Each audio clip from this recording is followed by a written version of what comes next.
as we move into the next section in Hebrews, there are some rather interesting things that are, for me anyway, I find interesting because you can begin to weave things together and see how God's got such a wonderful sense of humor to put this all together for us. I'm in the 5th chapter right now, and I'm not certain whether we'll be in Hebrews next Sunday or not. So, but I would tell you that the 5th chapter,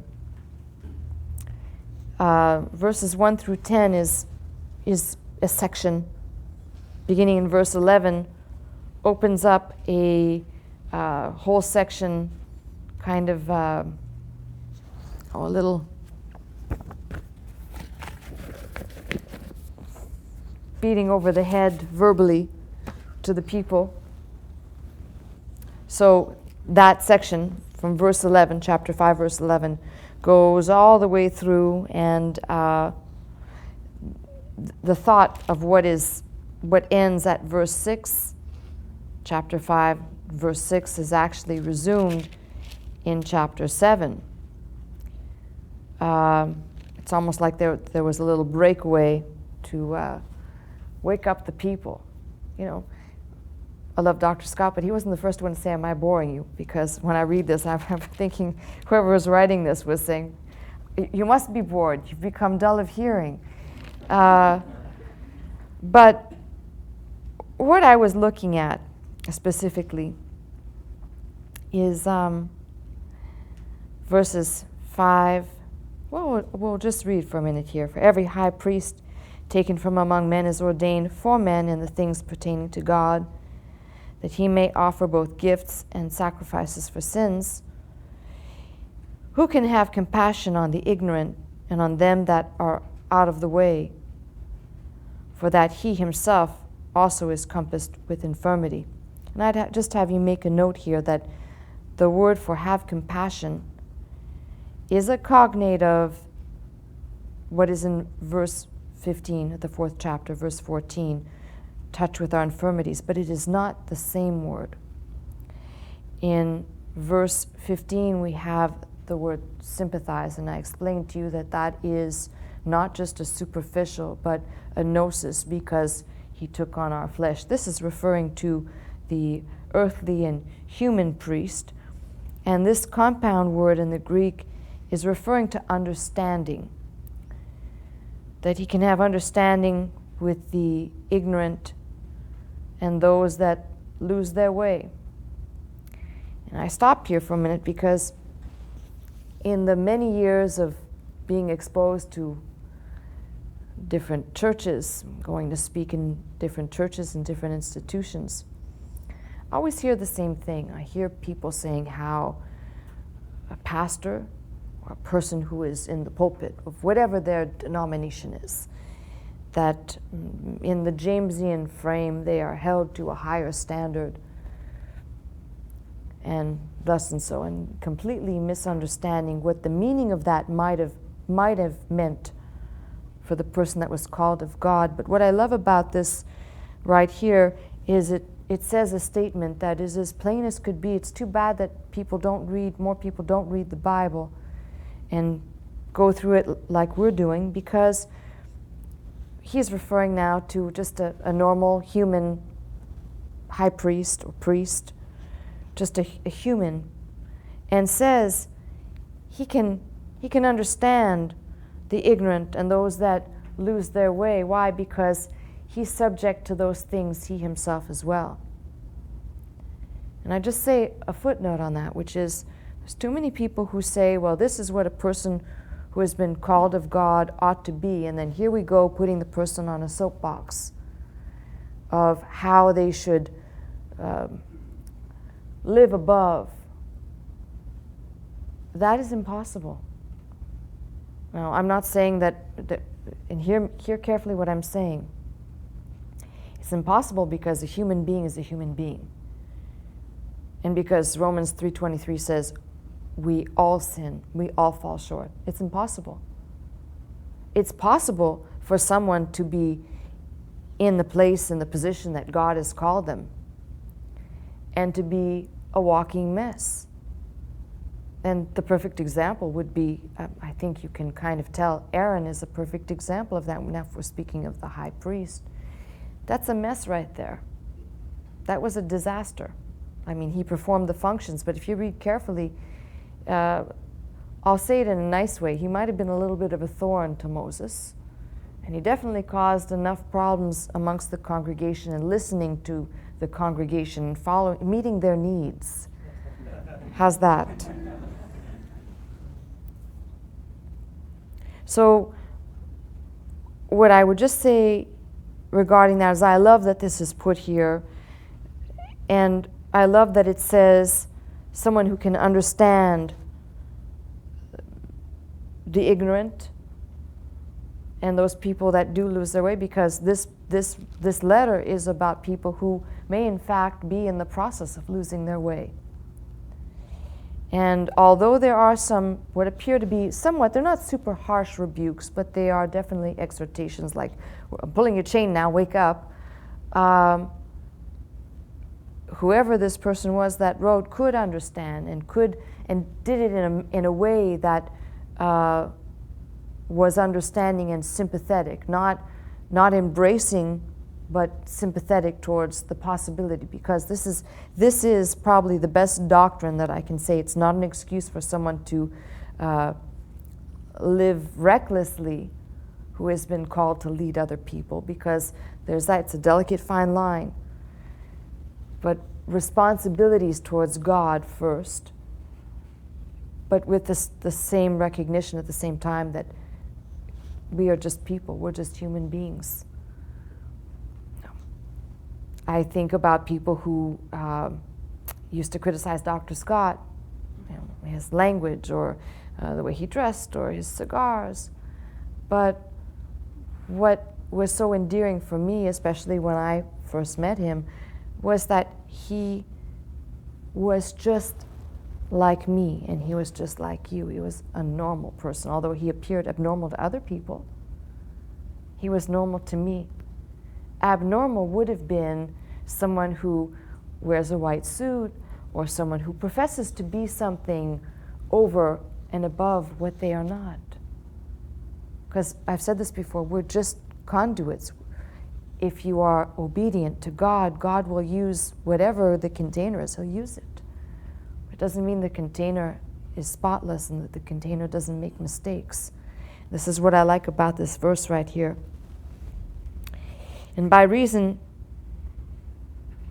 he ought, as for the people, so also for himself, to offer for sins. And no man taketh this honor unto himself, but he that is called of God, as was Aaron. And that perhaps is one of the most beautiful things that's said here too. If you go back and see how the priesthood was instituted, we're talking about the Levitical priesthood, how it was instituted. It is almost another picture of unspoken grace when we see that Moses was called. Moses was called. It should have been Moses. If you think about it, they came out of the same household. Aaron is Moses' brother. They came out of they're both Levites. It should have been Moses going in and doing what Aaron ultimately did. It should have been Moses. It was Moses that said to God, I'm slow of speech and of tongue. Essentially, I cannot. Aaron was suggested out of Moses, we'll call it this apistus, we'll call it rebellion, if you will, that he felt he could not. Again, another picture of God's incredible mercy, because it says that God was angered at Moses, not, what we know now, of course, God calls somebody, okay, God will make a way somehow. Moses, I can't talk. Can you pick somebody else, please? Exodus.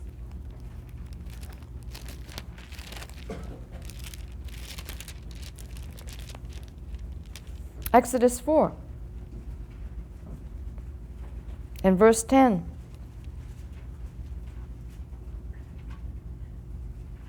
Moses said unto the Lord, O my Lord, I am not eloquent, neither heretofore, nor since thou hast spoken unto thy servant, but I'm slow of speech and slow of tongue. Some people said that Moses stuttered. Well, we don't know that, because we can't hear him talk right now. We can only read what he said. But I'd venture to say, just based upon what he says, that it's not that he stuttered. Slow of speech and slow of tongue. And the Lord said unto him, Who hath made man's mouth? Or who maketh the dumb or deaf, or the seeing, or the blind? No. I mean, I love that. It should have been, Moses should have said, yes, you're right. I'll speak. Now therefore go, and I will be with thy mouth, and teach thee what thou shalt say. Here, I am going to, nowadays when you use the expression, you're putting words in my mouth, that's bad. But in Moses' case, that would be good. God. It wasn't meant in a derogatory way. So I'll be with your mouth, teach you what you say. And he said, O my Lord, send, I pray thee, by the hand of him whom thou wilt send. Is there like a door number 2? And the anger of the Lord was kindled against Moses. And he said, Is not Aaron the Levite thy brother? I love this. God asks, isn't he your brother? And then he says, I know he can speak well. I love this. There's so much comedy in here, because isn't he your brother? I know he can speak well. And also, behold, he cometh forth to meet thee. And when he seeth thee, he will be glad in his heart. And thou shalt speak unto him, and put words into his mouth. And I will be with thy mouth, and with his mouth, and will teach you what you shall do. And he shall be thy spokesman unto the people. I have to be real careful here, because the role that he's describing is actually, technically, it is the role of prophet, which in another place he says, and Aaron the prophet, or by the prophet's mouth, because he spoke to the people. Prophet's role is to be the conduit. God gives the word, the prophet goes and addresses the people. He becomes the high priest, which is service unto the Lord. That's directly to God. That's not back to the people. That may be going from the people, but it's Godward only. There's no, unlike the prophet, that's going from God to the people. He shall be thy spokesman unto the people, and he shall be, even he shall be to thee instead of a mouth, and thou shalt be to him instead of God. It's kind of interesting that God refers to him in such a way. You'll be to him, you're going to be to him like God. I'm going to broken telephone now. Hopefully you don't mess this up, guys. Can you imagine that? But you have that picture right here. And then in Numbers, you've got a statement in Numbers 18, because that really describes what I just described is the unwillingness of Moses to do what God would have had him to do. And Moses would have functioned as high priest and prophet. And in many ways, I have to say that he still functioned as high priest and prophet in this respect, that when he went in to speak with God, but then that was his role as high priest. But when he emerged as prophet to deliver the message. In Numbers 18, I love the fact that I'll tell you the verse, it's in verse 7, where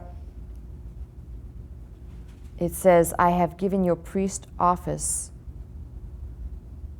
a service of gift. In the Greek, I looked it up in the Septuagint, doma, a gift ministry.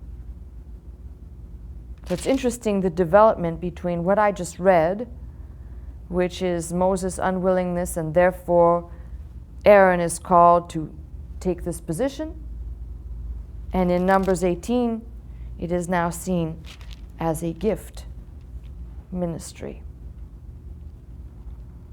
At the beginning of that chapter, Numbers 18,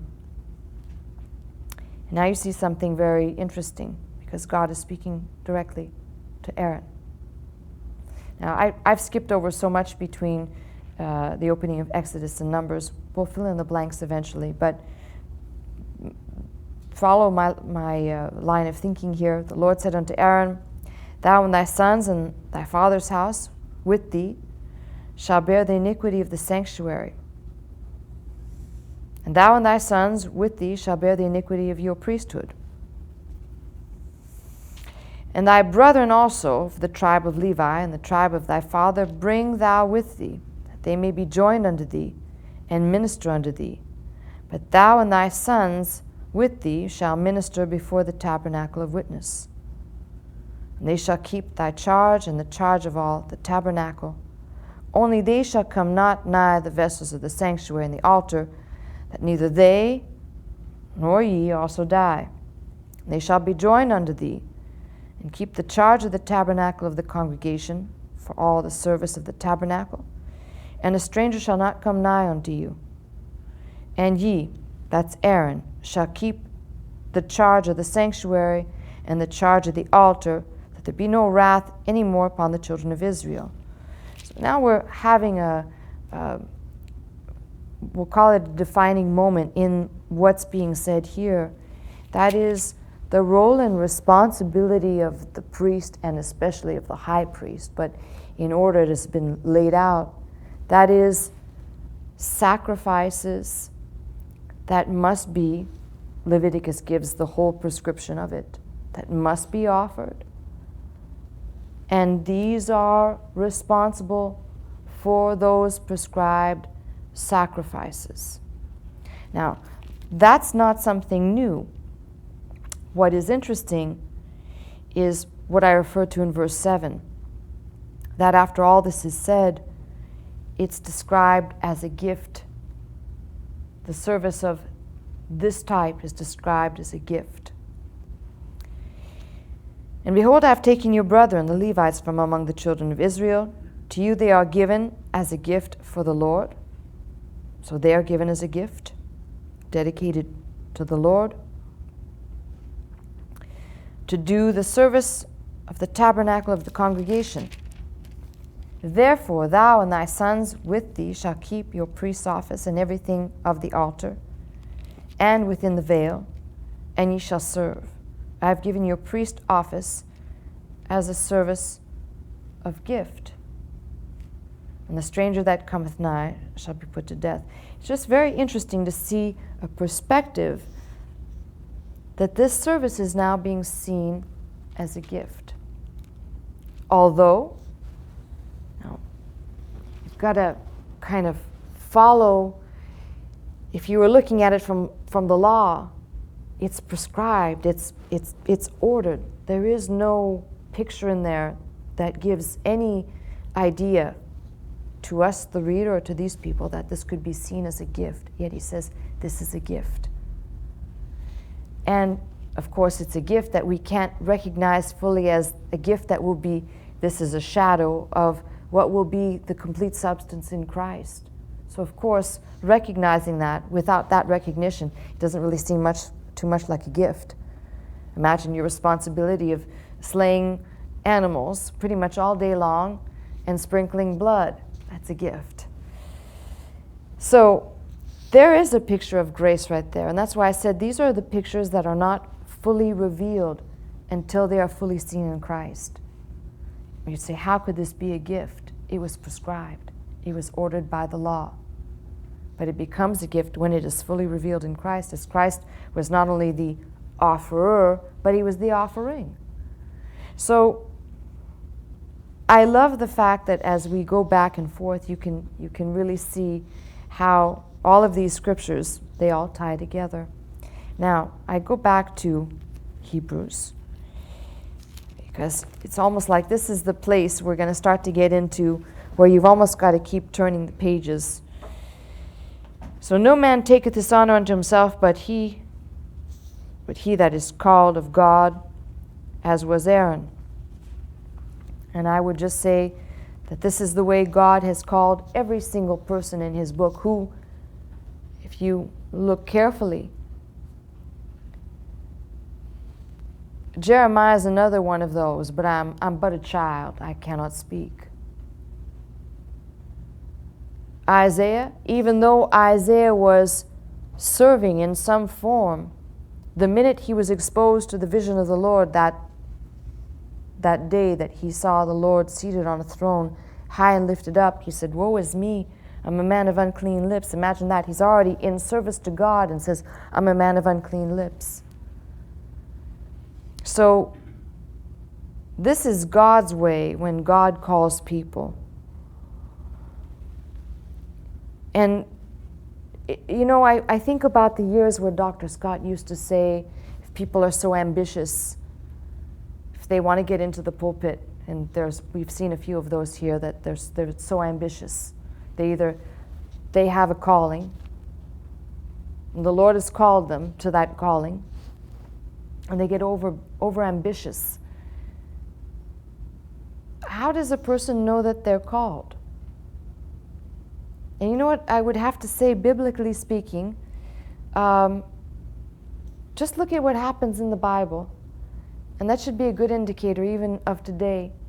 I think there's nothing wrong with studying, people that study to go into the ministry and they want to study to do something within the ministry, and that may be fine, but the true calling, God calls you, whether you're ready or not, God calls you. And he may call you like he did Moses to serve 40 years on the backside of the desert, to look at nothing and to have time to reflect. If that was what it was, who knows? Called to do 40 years of absolutely nothing. Well, he didn't have to pick up the flock's dung, so maybe he looked at sand, or maybe he counted stars at nighttime. But when it was time, God's timing was perfect. Then, who am I?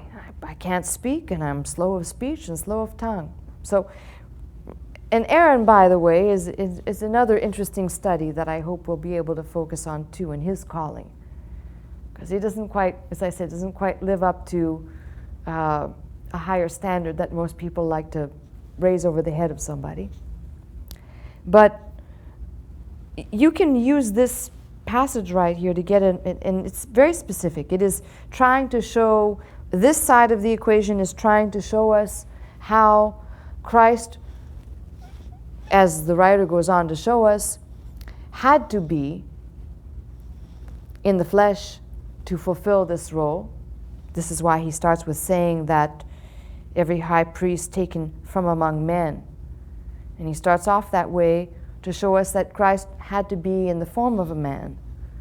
Think of Philippians 2, and that kind of fills in the blanks a little bit. He took on the form. He had to be in the form of a man. And then he goes on to say, so also Christ glorified not himself to be made a high priest, but he that saith unto him, thou art my son, today have I begotten thee. Now, a lot of people, I've read a lot of different writings, and there are people that are extremely confused about what this means. And I can say to you that there's going to be a lot of places in here where there's some room for ambiguity. My pleasure is going to be to line up some books for you in the next coming weeks to show you a split between, and I think I don't know, it's kind of uneven. The interpretations of the verses coming up are just as diversified as those people who hold positions about the authorship of this book. But I can tell you certainly that what was intended by the author here of quoting, "Thou art my son, today I have begotten thee," it is certainly not meaning that Christ was born or that he was created, which some people have gone off on crazy tangents to describe.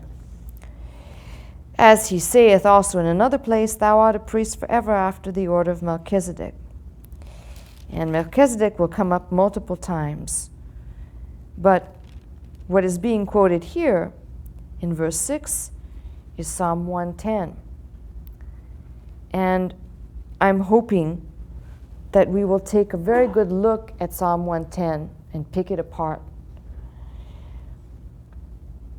Part of the reason why Melchizedek is such a difficult person to deal with is there are many reasons to believe this.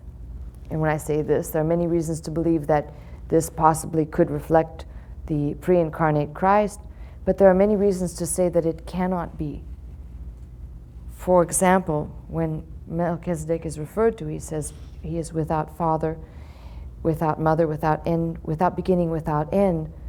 And when we speak of Christ, we say Christ is the Alpha and the Omega. He is the beginning and the end. And we cannot say that Christ is without father, because as part of the triune Godhead. So there's a multiplicity of things in disseminating this that one has to be very careful. I know that some of the theories hypothesized on Melchizedek is that this could possibly be Shem, but that likelihood is very impossible if you're reading how if he was without mother and without father and without beginning and without end. We know that Shem came out of the loins of Noah, and there is definitely a beginning right there. There had to be a beginning somewhere with Noah, and one of those kids saw the beginning or the end. So, okay, you're a little slow at this hour. So I think we need to be careful, but I will present what I have picked apart in my research. I think they're much like the authorship. There are a few things in here that are very puzzling. In reading, I read what everybody says. That's what I've told you is part of my responsibility. Is I will pick through a verse. I will make sure I've translated it. I'll make sure that I have cross-referenced it. And the very last thing I do when I'm done with the verse is I'll go through the commentaries and I'll read everything that has been written on the subject, because it's important for me to know which people hold. In fact, it's right down to this, so you can see where I go in my studies. I want to know from those people who are of the Calvinistic thinking, how they observe certain things, and those who are of this doctrine, of this position, how they observe. There are so many splits and so many places that it's not just bifurcated. It splits in so many places. For example, on the issue of Melchizedek, if you were reading G. Campbell Morgan believed that Melchizedek was the pre-incarnate Christ. And if you were reading, I read him more as kind of it's entertaining, but I still like to listen to periodically. I'll catch him on the radio, but I have his commentaries. This is McGee, very homey and But he says on these passages, he says how some folks, want to get, you just hear him. And some folks want to get very dogmatic. Friends, may I say, but he did not think that Melchizedek was the pre-incarnate Christ, and he gives his reasoning and his logic for it. So I could probably stack up a good 100 books on this side and 100 books. I don't know that it's split. I'll have to count, see how it's divided, of how people interpreted. But for me, where, as I said, Melchizedek becomes extremely fascinating is not so much because we have very limited information. We have the reference to him in Genesis, Psalm 110, and what is here in Hebrews 5 onward, the repetition of after the order and like Melchizedek. But Psalm 110 is probably the most, or one of the most quoted Psalms through the Bible. So that will help us a little bit to understand why the author liked this, using this Psalm, and what meaning it may shed for us, what it may illuminate us, help us to understand more. And then you've got to go to other sources. As I said, and some of these sources are, they are not as wacky as other sources. And some sources are really out there. I've told you I'll probably present things to you just for the sake of, so we can sit and look at how other people in other ideologies, I don't want to say religions, but in other ideologies, it wasn't that diplomatic, understand Melchizedek. And, but for us, we'll find that there's abundant references, as I mentioned. Some of them are small references. Josephus talks about Melchizedek, but there are other references. I have beautifully assembled collection of, they are the other plates no one talks about from the Dead Sea or the Qumran, and one of them is the 11Q, which is the Melchizedek. They call it the Melchizedek scroll, and it's not extant. It's fragmentary, so there's bits and pieces missing, which is interesting to read, and I would like to share it with you. It's just an interesting something for us to share. Also reading of apocryphal literature where there are mentions, and of course extremely important to understand. If you understand the apocryphal literature and the Testament of Levi, for example, you'll find abundant reference to, which is why the Jews connect Melchizedek to the end times. And I would like also to present that. So we have a bunch of things to consider, how we are to understand him and what is relevant here for our understanding. How the Jews see, perceive, and understand him both in the time and for a future time. And as I mentioned, even some of the very out there theories from the Mormons and Joseph Smith, which is very, very interesting. Radio people, you could not see my face when I said very, very interesting, but it's very interesting. You know, I don't know. I just want to say this, and I say this just because it disturbs me that people could look for another revelation. It disturbs me very much when I mean, I have to read everything. It's just like when people say to me, well, have you read the Quran? Of course, I've read the Quran. And I have a very close friend of mine who is an imam who works in the correctional facilities. And I've said I believe he's more of a Christian than most Christians that I've met. His mother was I believe a Baptist preacher. You don't try and don't try and unravel that.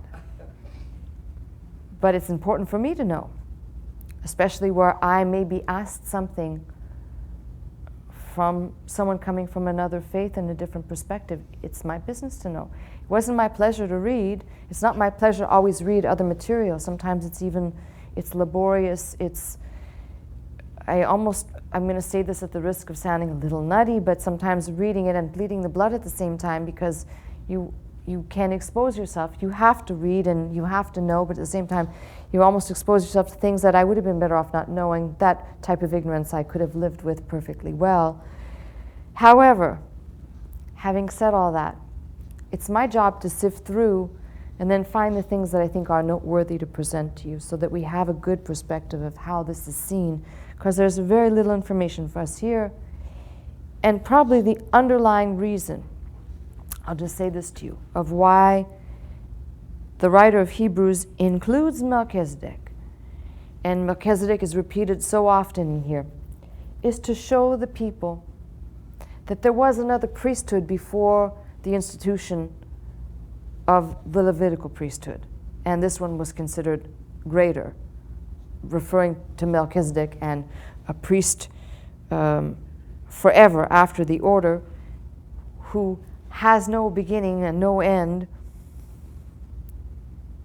Juxtapose that with Aaron, who came into the world like a normal child and died, and we have a record of his death.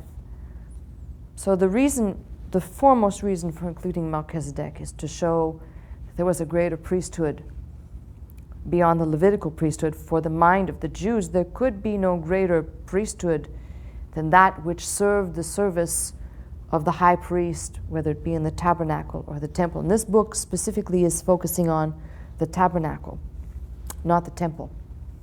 People read this and they try to make it fit, but you can deduce pretty well that obviously by reference to Aaron and all the other things, he's speaking of the tabernacle. So the main reason for putting it in here is that, but there'll be other reasons along the way that will build his case. And they're important for us because they give us clues to the writer's understanding of Melchizedek. These things that he points to and he alludes to that color in what somebody was writing at this time understood that we may have just completely lost track of, because we're not focusing on that. We're not Jewish people trying to tell how much better Christianity is. We're Christians looking back at old and new and saying these fit together. This is the whole story.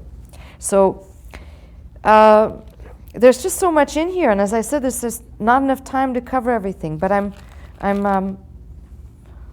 wanting to get there. I think I can. Anyway, I have more things to say. We're going to take a little break.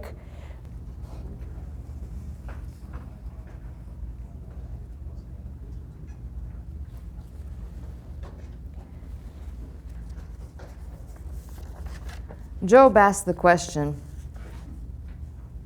how can a man be just before God?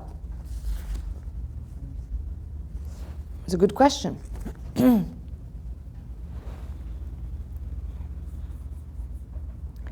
And all of this becomes, it's the tapestry of what is woven together. I keep referring to, because that's the best word, of what's woven together. Paul says, for the wages of sin is death. And that is what happened in the garden. The first act of disobedience, sin, death. In the day you eat of this tree, dying you shall surely die. The wages of sin, death. And when you stop to look at how in the first act, right after they knew they were naked and God addresses them, they clothed themselves in their own doing with fig leaves. And that first act of killing an animal to clothe them, God clothed them with the skins of animals. And it becomes clear from that time, obviously, the wages of sin is death. And there must be the shedding of blood. The approach to God now, perfect communion was had, now is ruined. This is the approach to God. And if you look at why God had to establish a prescribed way, and it makes perfect sense. Begin at Cain and Abel, and you have the two of them coming to offer. Abel, it says he tended the sheep. And of his offering, it says he offered of the firstling of his flock and the fat thereof. And that clue right there tells you that this was an offering. This was not just, bring a little baby lamb and attach it somewhere and leave it. No, this was an offering. This was a blood offering. And of Cain, it says he was a tiller of the ground. In fact, what it says of Cain is said of Adam when Adam is sent away from the garden. You're going to till the earth. And there's a double play there that you can't see in English, but he will be Ebed Ha'adama. He will be, it's a construct, but without the construct, he'd be a slave of the earth. But he's a tiller of the ground. And so isn't Cain. And it says that they both brought their offerings. And I think it's safe to say that, yes, God must have prescribed a set place to offer offerings. And there was probably nothing wrong with offering a bloodless offering on the part of Cain. We don't know what God exactly prescribed, except we know that there are bloodless offerings in Leviticus, but there are no bloodless offerings with regard to sin. So if for sin comes death, and the wages of sin is death, and God clearly, we can say that in him killing an animal or animals to clothe Adam and Eve set some precedent. Why do that if they made their own clothes? And in this society they'd say, oh, God shouldn't have done that, go green. But in that vision of how God was establishing things, it becomes clear that alongside of what is the downfall or the fall of man, it was required to offer a blood sacrifice. Now, I'm not satisfied either to look at Cain's offering and say, well, Cain offered of the ground. He offered to God what was cursed. Even though things would grow, God cursed the land. He offered to God what was cursed, but I think greater than that, I don't want to believe that Abel had all the animals and Cain had all the earth, because that could be problematic. But I'm thinking most likely Cain probably had some animals. He may have had some. This is speculation on my part. He may have had livestock. That he didn't offer a blood offering, sacrificing something, but offering back to God what was cursed. And God looks at Abel's offering, and it's pleasing to him. And he looks at Cain's, and it's not pleasing to him. And you keep looking at how people are coming to God and offering, and what they're doing. And it becomes clear that unspoken or unknown to us, God had to establish the telling of, or which is not included. It must be, at some point it becomes prescribed, which is the book of Leviticus. It becomes prescribed and set as the law and standard of what must be done to satisfy the condition or sin and sinning man. If you keep going through each one of these events, so Cain and Abel, God first killing to cover them, to cover their nakedness, then Cain and Abel. You keep going and you encounter Noah. And it's after Noah comes out of the ark, after the waters have abated, that he builds an altar and offers of every clean animal. Now, this is why I said at some point you've got to say there's certain things we're not told, but God clearly had to have instructed. They had to have known. He offers his offering. And follow that until you get to Abram. And after Abram's called and leave your kindred, your country, and on his pilgrimage, halfway there, not quite, builds an altar unto the Lord. And it goes without saying that an altar is built, which means sacrifice is going to be made. They just didn't erect an altar just for the sake of saying, hey, look, we left leaving a little trail in case we get lost. We built an altar there, so that's our marker in case this was designed for sacrifice. So it's interesting to follow how each person's approach, each person's, the patriarchs, the people of prominence in the Bible, until you get to this time where we're looking at God establishing the priesthood. Now, I bring all this up as background because I just left off before music talking about Melchizedek. And these things all tie together. Remember what I said to you, the function of a priest is what? Prophet is to bring the words of God back to the people. A priest is just to do service unto the Lord. And Melchizedek is referred to as king and priest under the Lord. So perhaps it's possible. These are the things it's just conjecture, it's speculation. Perhaps it's possible that Melchizedek could have given some instructions of things that he knew. We don't know, we don't have any record. Now, sacrifices were being made before he comes on the scene. So there's just this clear picture of this priesthood that emerges. Now, whether or not instructions were given, this is the interesting thing, and probably the greatest debate of all, when people talk about Abraham paying tithes to Melchizedek.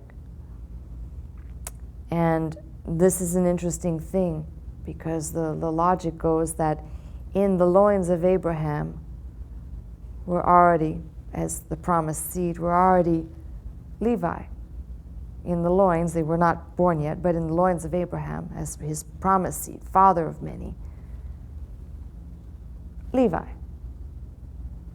So it's as if to say that what was in the loins of Abraham, that priesthood, not yet come, paid homage to that high priest, to that king and high priest. So there's all these things interwoven, and the fact that, remember, we have not yet been introduced to we've seen blood offerings, we've seen obviously Cain's, non-blood, but we've seen blood offerings and sacrifices.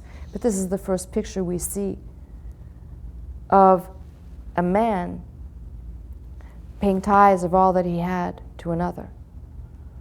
So there are dimensions of offerings and sacrifices that will also be, I think, shed light upon greatly as we dig into this. Because it's in the understanding of the sacrifices and the offerings that you also get a better picture of when people have objections and say, well, the tithe is the law. And many times Dr. Scott taught and I have taught, it was before the law. It was refined in the law, but it was before the law. My question is, who taught Abraham or Abram at that time to give a tenth of all that he had?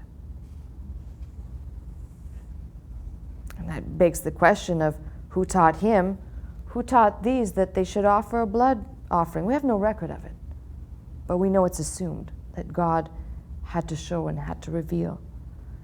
And I want to say the same thing for Abraham offering to Melchizedek. So studying this is not only, for me, it's not only a great way to cover, as we will, cover all the offerings. We've got to go back. To be able to clearly understand what is going to be unfolded, you've got to go back and almost cover every dimension of the priesthood, of the tabernacle. It requires you to go back and revisit a lot of those things that we visited over the years, but from a different perspective, from the eyes of the writer of Hebrews. So a lot of what I just said tonight is kind of like this overview of things that in passing we have to go down these pathways to investigate. So I hope you are ready to follow along the journey. I think it's going to be a fun one. That's relative for some people, I guess. But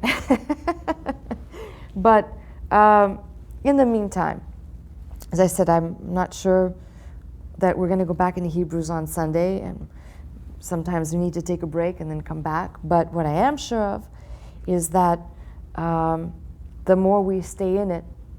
It's like anything else. The more you stay in something and you probe at a subject, you can come back to revisit subjects you previously thought you knew everything that there was that you could possibly know on. And God, who is the great teacher of all times, helps us to see that we don't know everything.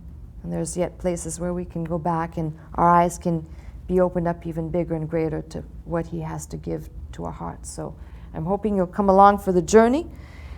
I'm still taking your reservations and your commitments, so I want you to get busy. Get on the telephone.